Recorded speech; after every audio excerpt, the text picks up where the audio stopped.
so what is leadership? When we talk to people, when I would ask all of you, you would come up with different ideas and approaches, and especially with experiences.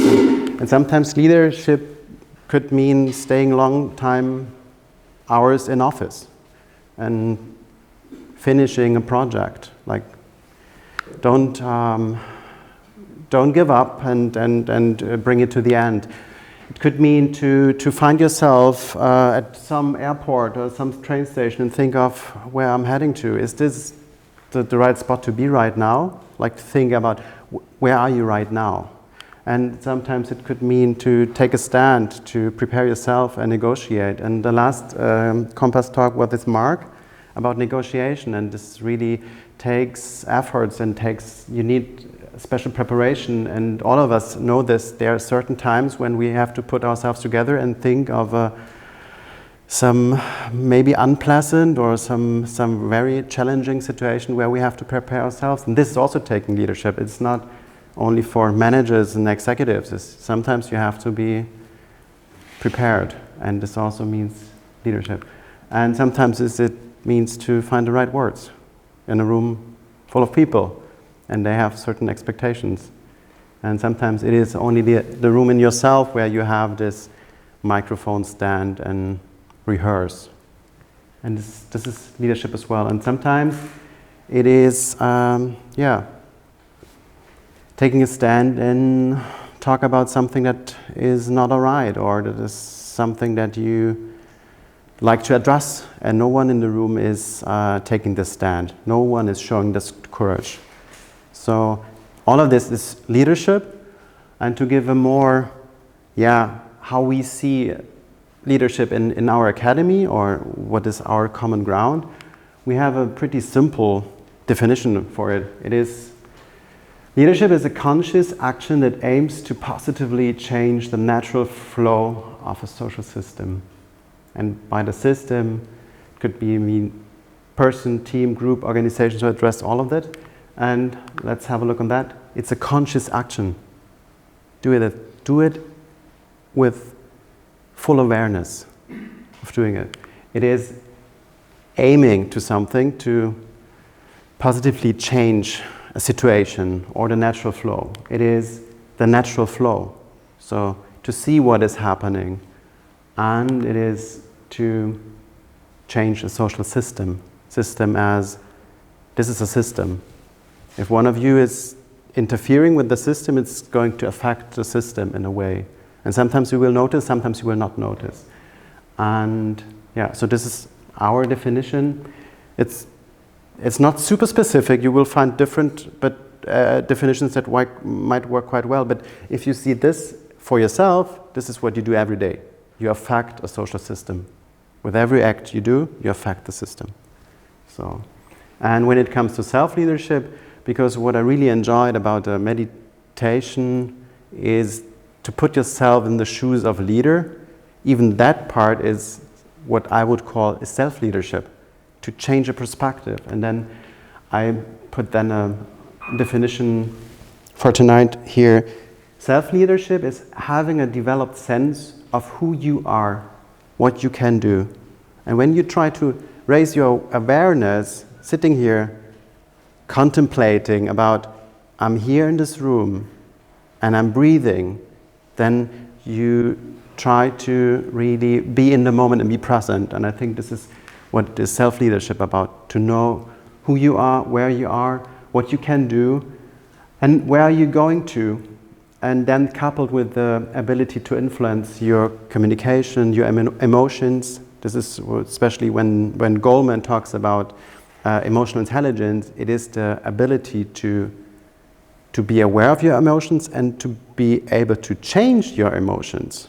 So, and this is then it's not maybe not mastering, but it's taking the responsibility about yourself. So,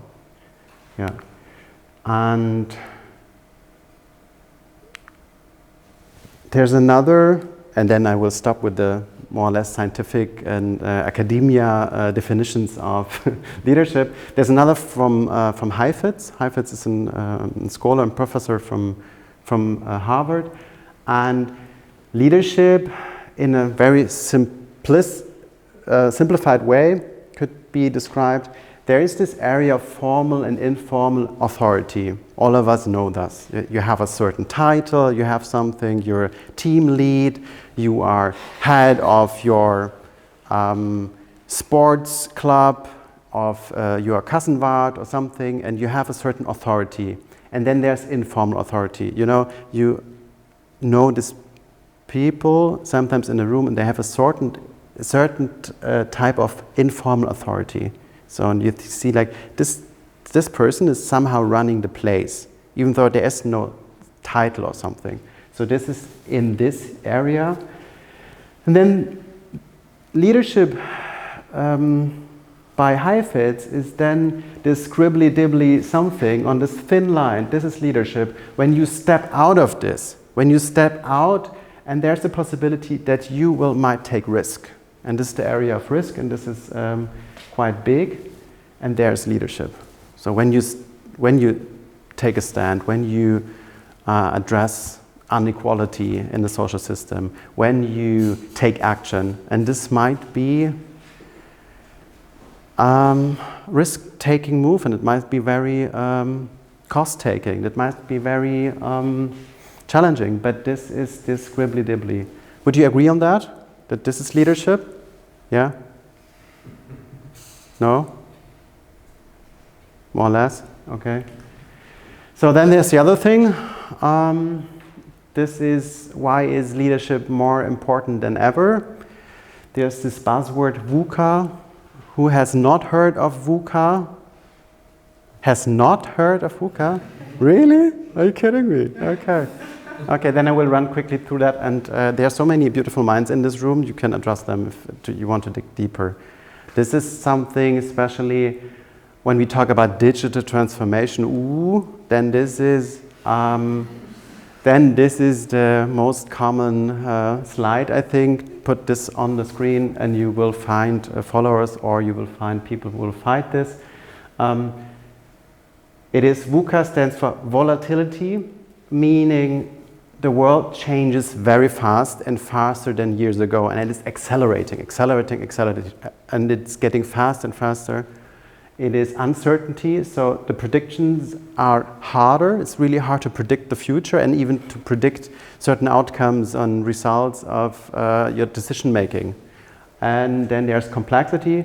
Everything is connected. It makes everything not complicated. It makes it even more complicated. It means it makes it complex. So when everything is connected and is changing, then this is very hard to predict. And there's ambiguity, and it means there's no single truth. And this is what we all know if we look into online media. If we read newspapers, then we read something else and think, what is actually the truth? Who has this, that has this feeling not knowing that this is truth? Just give me a hand sign. Do you experience yourself? What is in the media? Yeah. So, and it's quite common. It's nothing new, but it makes feel uncomfortable. Like, what is really true? And then there's this, of course, with fake news, the debate.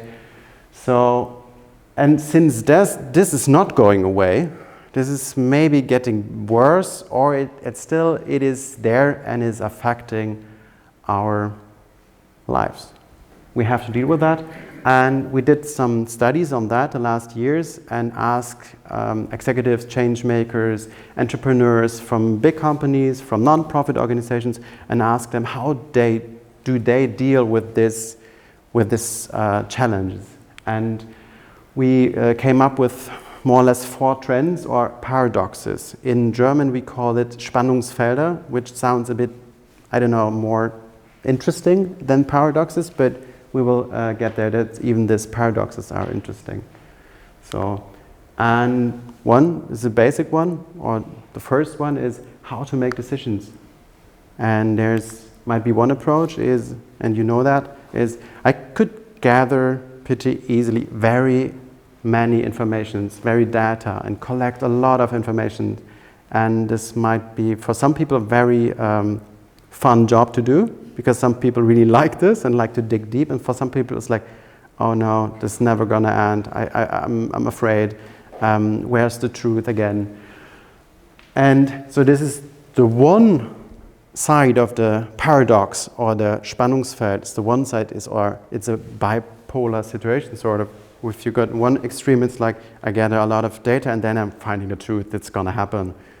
And then there's another thing, maybe you take some distance and try to see the Wald trotz der ganzen Bäume.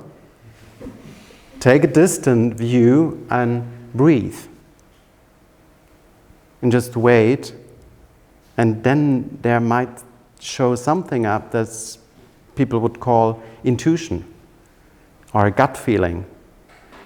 And so this might be then the other extreme pole. And I would see myself pretty much between this, and you could imagine the executives we asked, we conducted a survey with, they did not have a right or wrong, but this is what they have a problem with, like how to find a basis for good decision making. And if you see that humanity is creating, who knows this? Who knows to call this number? I had really problems. I did not even know that this number exists, like how to pronounce it. It's 2.5 quintillion. And what it means is humanity creates 2.5 quintillion of data, of bytes of data every day. Do you remember what this is? It is Blu-ray. Ooh, it used to be very, very new and very innovative and very nice. It's not CD-ROM. It's not CD. It's Blu-ray. If you would put all these bytes, all this data on Blu-rays, you would need 10 million Blu-rays, and if you would stack it up, you would get 4 times of Eiffel Tower. It's not probably, like, I'm not an architect, but it would not work to stack it up, but yeah. And the annoying part of it is only 10% is structured data. Structured data means like really like the attachment of an email is structured data. A photo, an image, what you send to a friend, or a customer complaint you get from the system, this is structured data. Everything else is like super, for a normal being, for me, not useful data. It's not useful. For some people you can collect it and work with it, but yeah, and so the rest, what, do you know how many search requests Google gets every second? Any guess? Every second? Give me one guess. A million. No, not a million. It's 40,000 a second search requests. A million is quite a lot, yeah. But 40,000 is quite a, in 1 second, like 40,000. Whoop. And somewhere you have to go, so maybe they build up the Eiffel Tower. So what this first of 4 paradox is about is to get a deep understanding, or to get a holistic overview, or a more intuitive approach to it, or a gut feeling. So this is the basis to make decisions. What people said, like, this is something that is really challenging and they don't know where to go. The second paradox is leading change or creating change. So how to approach change. And there is, on one hand, the one approach is to have this idea of foster evolution and do this through continuous improvement. So if you have, for example, this is, we're working closely with this company together. They're, for centuries, they do big steel bending machines, and they're top class laser cutting machines, and they do this for centuries, and their approach is to improve the business and make it better, make it shine, become the top class of its own on the market, and even in China, have huge market shares. There's one thing like improve, specify, become the best of the best in just the things what you do. And then there's the other idea of pushing a revolutionary change and drive innovation, do something new, reinvent yourself. And this is when people talk about, we have to redefine business model, we have to find digital business models, and you find organizations, they did maybe in the energy sector working, and now they do web applications and something else. You think like, this used to be a totally different company, now they try to create revenue streams from something else. This is then might be something, if your former business model was to build very functional machines and you work globally and are a global player and a leader, then you would turn something into something new, reinvent, and would start probably an online web platform that connects machines globally on a totally different sector. And this is your business model, that you will create revenue streams from providing a service, and the service is a digital service. Leading others. Leading others is the third paradox, and yeah, maybe the ones you confronted a lot, especially in Berlin. I think there's so many conferences on new work and how do you approach work in a different way or style, and how you lead others. I will give them not more space and time because there's so many, but basically it's the old question, like how do you structure an organization? How do you lead people? Do you have a classical approach, hierarchy, very structured? There's a small person but with big power and impact is the conductor, saying where's to go. There's even a business plan, I mean a harmony, a symphony or something, that there's a plan. And everyone is like working together to reach that. And there might be a nice office building as well, like very beautiful, very nice. But this is a very classical, hierarchical, like you can see waterfall diagrams probably. So, and there's another one, there's jazz. Both is music, in a way. And in a way, both of these music styles, genres, are for each for itself is beautiful, nice, and has some effect on the world and has a history, but totally different approach to it. You would agree, probably, right? So the paradox, the question here is, how can you support your organization to adapt to change? Like, how do you make your organization change ready? How do you structure it that it will change? Because change is necessary, so how do you do it? Like the conductors saying, now everyone to the left, now everyone to the right. Or is it more the jazz approach? And on the right side, there's, for you, the left side, setting strong directions, like make it very clear. And on the other is facilitate self-organization and embrace emergence. And I think this is also what you could apply on yourself, like in self-leadership. How do you thrive? By plan? Have you planned this, I don't know, 3 months ahead to come here? There was no invitation 3 months ahead. But how do you approach to life? Like how do you set your direction? With a lot of planning, a lot of structure, or do you think like, well, I'd like to understand the emergence, that things might fall into place. The last, for this set, for our results, it is about driving impact or scaling impact. And there's this idea, pretty close linked to the idea before, that you would build one factory, or one manufacturer would build one thing.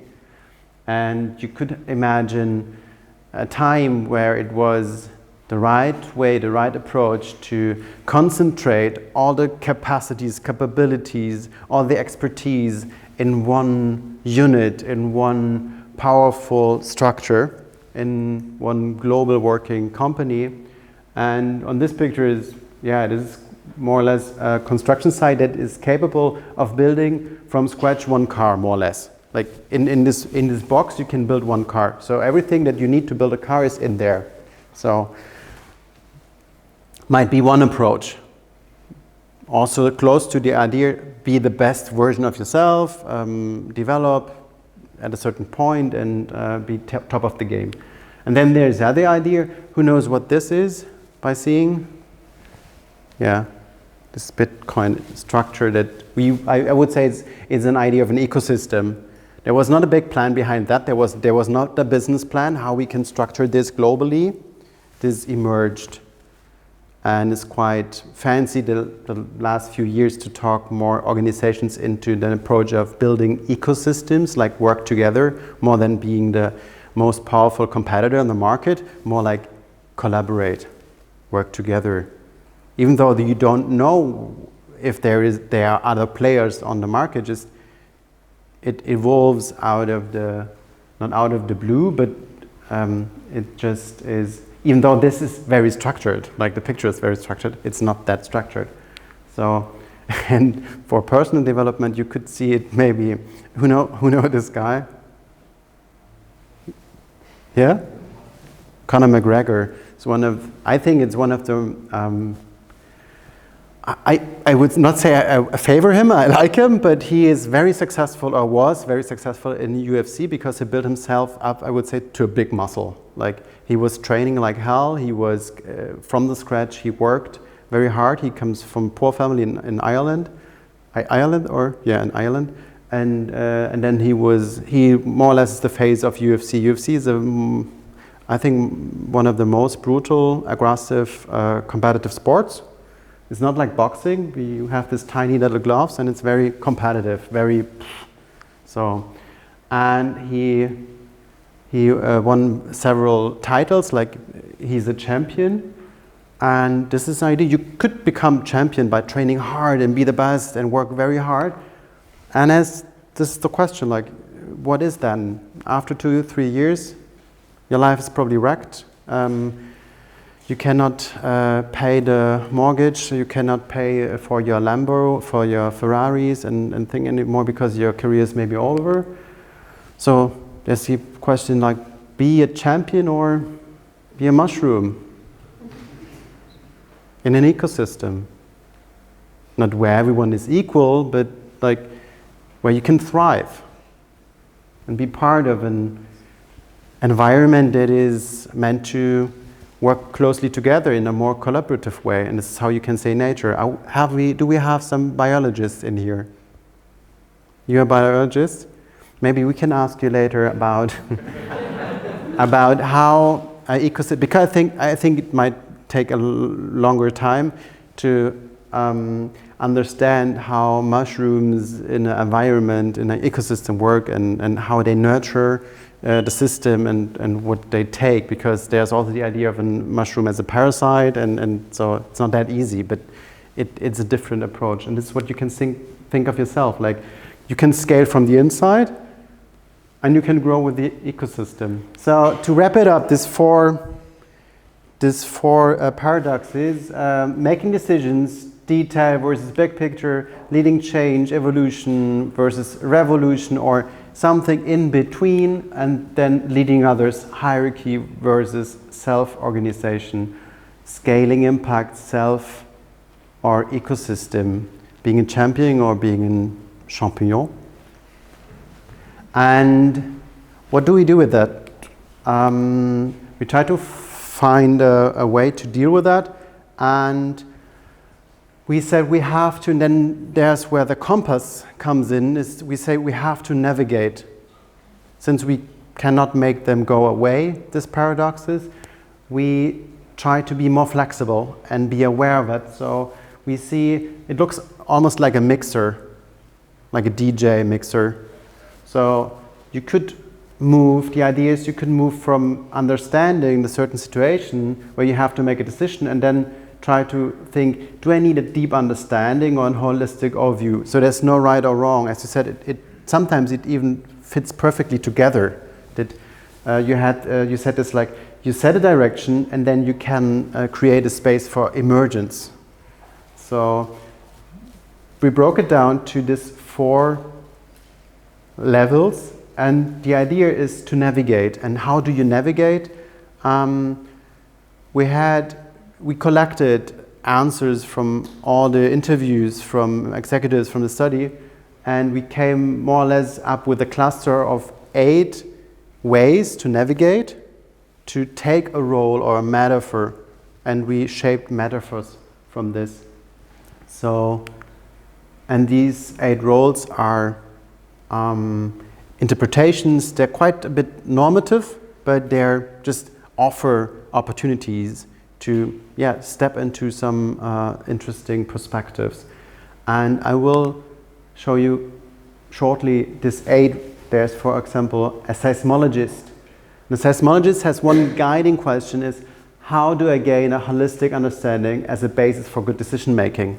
Because if you think of the idea of a seismologist, she is very aware of the tiny shifts of tectonic plates. Like, she's very aware that something is changing, and she's collecting a lot of data with the idea to understand how change is going on. Then we have, of course, the landscape architect, understanding the ecosystem. Landscape architect should know which plants go well with each other together.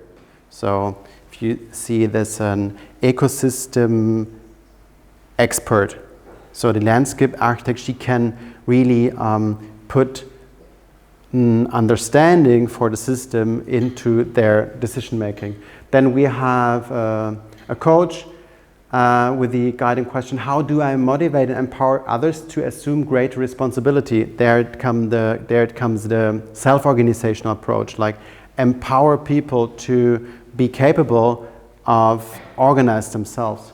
So I will have a closer look on 3 and run quickly through them, and then give you some discussion time and time to try to apply. Starting with the artistic director. And the artistic director has the question like, how do I give orientation? How do I set direction? And artistic directors have to have a plan and a very straight understanding for the direction.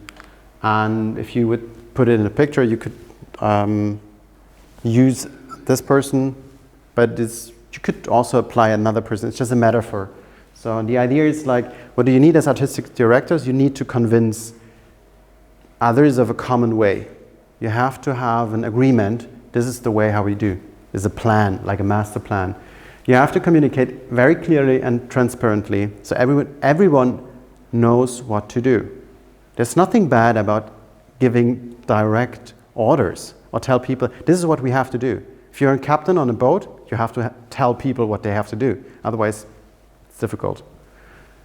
You have to see the bigger picture, like the plan. If you see yourself as an artistic director, you have to see like, okay, where are we in the whole cultural setting of this city, of this town? Like, what do we play here? What is our house about? What is the way? What we usually do? And then you have to have, and this is quite normative, you have to have the ability to let other people shine. Because as artistic director, you're not on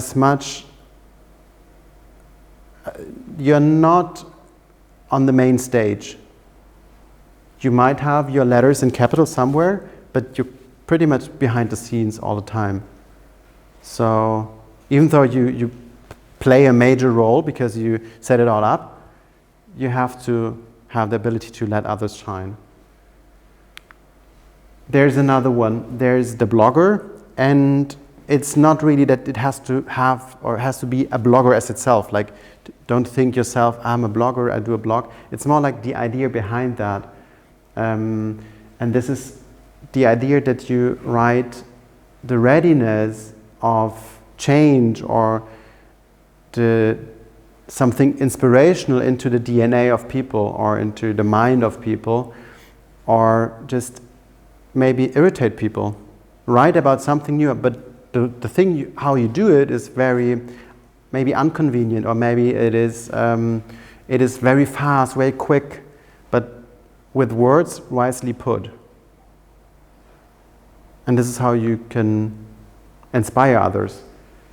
And also, yeah, who knows this quote? I can't think of anything more exciting than going out there and being among the stars.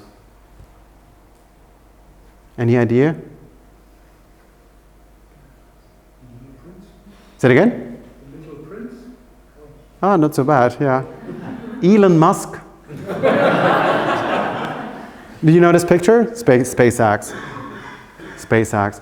And I would not say it's not like Conor McGregor, but I would not say Elon Musk is my favorite. It's not I would not see him as a great leader, as inspiring executive. But what he's doing is, as a blogger, this idea of a blogger is like he is telling a story, a strong story, a convincing story, inspiring story. Some people would say like, oh, it's a blender, but this is what he tells, what he does, and just think of the idea. What he is capable of is he is putting activities into a bigger context. He is doing that by showing nice pictures and giving the imagination that how would the world change if every household would have a solar panel on the roof? And he's not trying, it seemed to be that he's not trying to sell every household a solar panel, but he's putting it into a bigger picture. And he is telling a clear change story by putting out, this is SpaceX, and at some point, this planet will be so overcrowded, we will have to move up to the space. And I'm creating the possibility for that because I'm designing and putting reusable rockets on the market. The way he's displaying the idea of e-mobility is totally different than other providers on the market. Would you think that if you see this for the first time, a Tesla, would you think this is about e-mobility or something? No, it's just a fast car.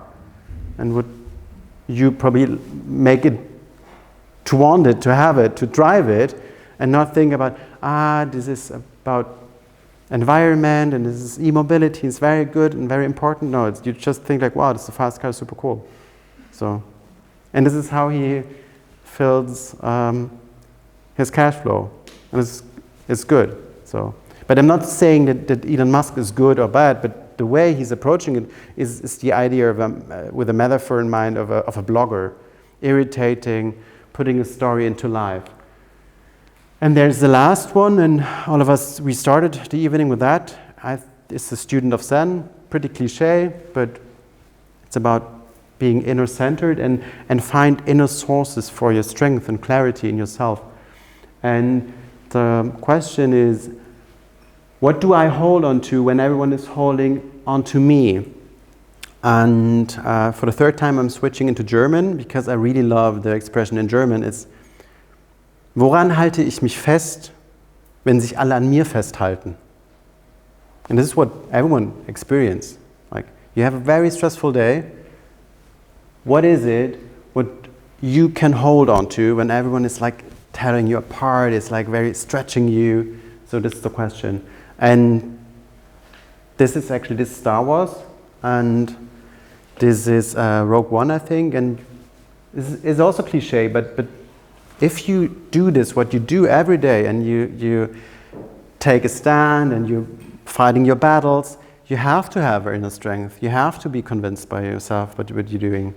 And maybe you have to have a little robot that supports you and is friendly, but you have to have this inner strength and this clarity. And even though it sounds very cheesy, I think it's quite, true. And what is the special approach to that is that the student of Zen is finding balance, is getting courage and strength, and it's it's about embracing uncertainty. It's okay, I have no clue, but it's okay, I'm here, I'm there. So it's about staying light at heart, having this. I had once a meditation teacher, he said, try to address your grandmotherly mind, or something like that. Like, oh, this is not so bad, this is okay, don't judge yourself much. And I say, wow, this is interesting. So the grandmotherly mind. And I think it's like staying light as well, and don't be so judgy to yourself and other people. Why? It makes you look bad and sad, and you get wrinkles. So, and another thing is, like, you don't have to meditate, but you have to find something that is good for you, that works for you. And some people say it is having really deep relationship and friendships. This is what we heard a lot. I was quite surprised that a lot of answers was about, is really having good friends and people where I can talk to, I can trust, and can show myself in a wholeness, I would say. And then it's finding balance, as of course everyone should do, as Churchill did before he went to war. Painting might help as well. It's also a metaphor. So, and there's one thing. I see you have found a sacred peach tree of heavenly wisdom. Oh, is that what it is? I am so sorry. I thought it was just a regular peach tree. I understand. You eat when you are upset. Upset? I'm not upset. Why don't we say we're upset? So why are you upset?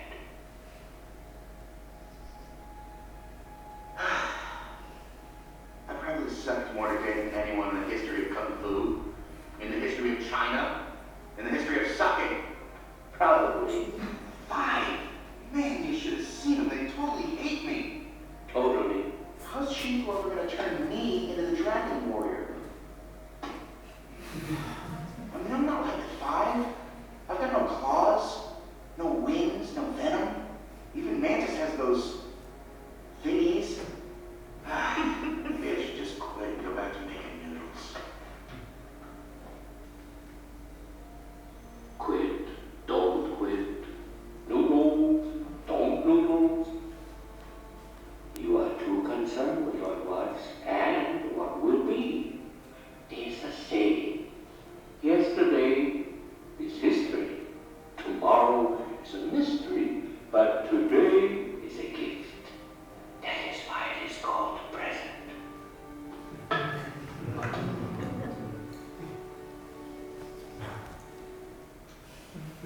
Of course, pretty cheesy, but who of you knows this feeling like, I'm never going to be this Kung Fu master thingy? Just to be honest to yourself, you're never gonna, yeah. Of course, we all know this. So, and it's about embracing uncertainty sometimes. And sometimes it has to take a childish movie, or sometimes you find a nice quote on a nice calendar. But whatever works for you is quite okay, and could be powerful. So, and yeah, of course, eating could help as well, or maybe not. The sacred peaches. And how do we use these ideas of this, sort of archetypes? We just use them as an inner team, like just to be aware. Okay, I might use my Zen student for today a bit more. I will ask my seismologist. It's not about, we even have tests about where you could see the preferred archetype you're playing every day, but it's not about being right or wrong in one role. It's more about getting some clarity, some insight, how you can use these different approaches.